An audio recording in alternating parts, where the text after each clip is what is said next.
حضور فرماتے ہیں کہ ایک دن سیدنا جبریل علیہ السلام سدرۃ المنتہا پہ بیٹھے ہوئے ہیں، اچانک ایک آواز آئی، لبیک یا عبدی، اور یہ آواز اللہ کی طرف سے تھی۔ اللہ پاک فرما رہے ہیں اے میرے بندے میں حاضر۔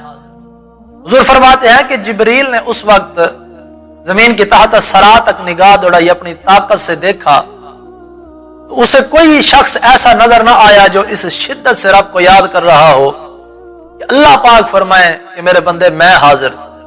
لیکن جب سیدنا جبریل علیہ السلام نے اللہ کی یہ آواز سنی تو اللہ کی بارگاہ میں عرض گزار ہوئے، مولا کوئی بندہ تجھے پکار نہیں رہا، یاد نہیں کر رہا، پھر تو نے کس کو جواب عنایت فرمایا؟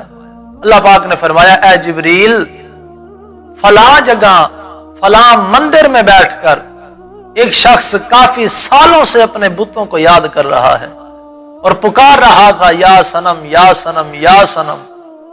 آج اچانک لا یعنی میں اس کے منہ سے نکل گیا ہے یا صمد، اس نے مجھے پکارا تو میں نے اسے جواب دیا۔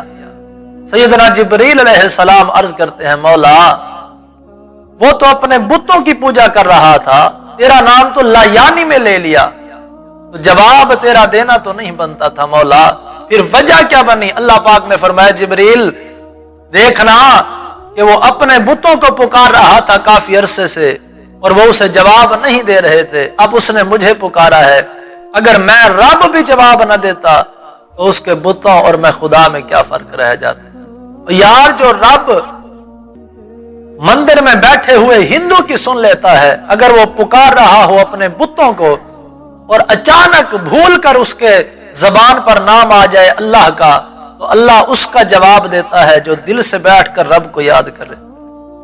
یہاں آج صرف انسان شاید سمجھتا ہے کہ میری کامیابی دنیا میں ہے، نہیں میرے بھائی، اللہ کی یاد میں ہے۔ جب انسان رب کو پکارتا ہے تو رب بھی اس کی طرف متوجہ ہوتے ہیں۔ ایک شخص تھا نا، اب آج ہمیں اپنی عبادتوں پہ مان ہے، انسان نماز پڑھ کے کہتا ہے کہ شاید میں کامیاب ہو گیا، میرے جیسا انسان کوئی نہیں۔ جب انسان کو تکبر غرور آ جاتا ہے تو پھر اس کی عبادت رائگاں ہو جاتی ہے۔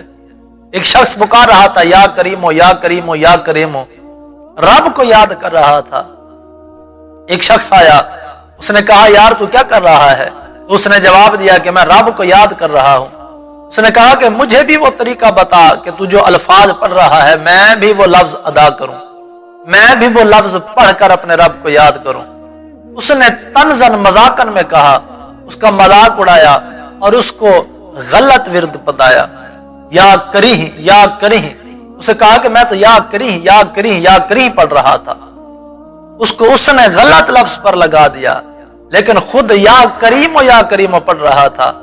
اب وقت آ گیا کہ رب کو جو یا کریم کافی عرصے سے پڑھ رہا تھا اس پر ناراضگی آ گئی، اور جو دل سے یا کریہ پڑھ رہا تھا معنی بھی تبدیل تھا، لیکن اللہ تبارک و تعالی نیتوں کے بھید سے واقف ہیں، وہ نیتوں کو جاننے والا ہے۔ اس نے اس کا مذاق اڑایا، اللہ نے اس کی سارے سالوں کی عبادت کو ضائع کر دیا، اور جو رب کی محبت میں صرف تھوڑی دیر ہوئی تھی رب کو یاد کیا، لفظ بھی صحیح ادا نہیں کر رہا تھا، لیکن اللہ پاک نے اس کے الفاظ کو قبول فرمایا۔ تو رب کی بارگاہ میں ہمیں جانے کی دیر ہے یارو، اس کی رحمت کی دیر نہیں۔ ہر وقت ہمیں بھی اللہ کا ذکر فکر میں لگے رہنا چاہیے، کیونکہ اللہ پاک فرماتے ہیں فَاذْكُرُونِي أَذْكُرْكُمْ، میرے بندے تو مجھے یاد کر میں تجھے یاد کروں گا۔